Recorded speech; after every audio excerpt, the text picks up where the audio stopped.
For Sony users wanting to shoot a range of things from landscapes to wildlife without changing a lens, the 24-240 has been the best option up until now.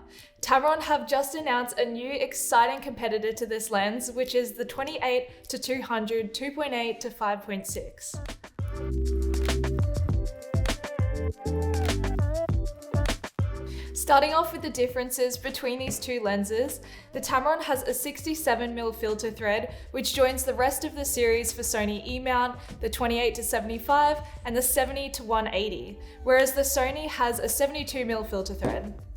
Secondly, the f-stop for the 28-200 is one of its biggest advantages, going from 2.8 at its widest to 5.6 at telephoto, compared to the Sony, which has 3.5 at the widest to 6.3 at telephoto.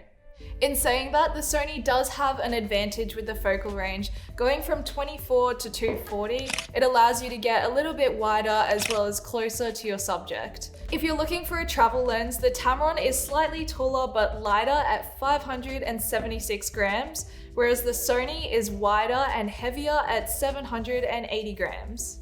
A great feature that the Tamron lens does have is the locking mechanism, which will stop your lens from zooming out while you're walking around with it.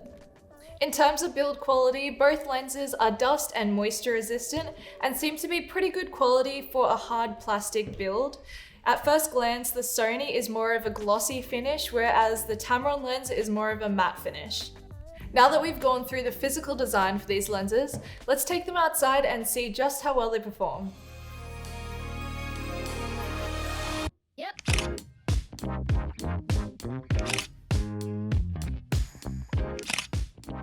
For all of our sample shots, we used the Sony A7R Mark II.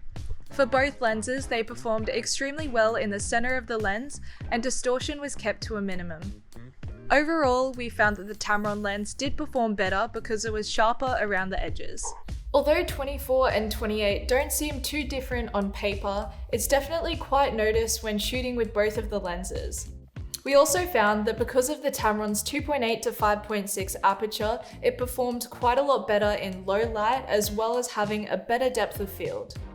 Something that people really love about the Sony lens is how well it's able to track. When we were using the Tamron lens, we found that it was able to track just as well as the Sony. Both of these lenses come in at a very similar price point, and I think that the Sony would better suit you if you usually shoot in good lighting and favor a longer focal distance, which allows you to get wider and closer to your subjects. Whereas the Tamron has better depth of field and gives you a little bit more versatility when shooting in low light. So which lens would you go for? Let us know in the comments below. Head over to our Instagram where we're running exciting giveaways. Thank you so much for watching. We'll see you in the next video.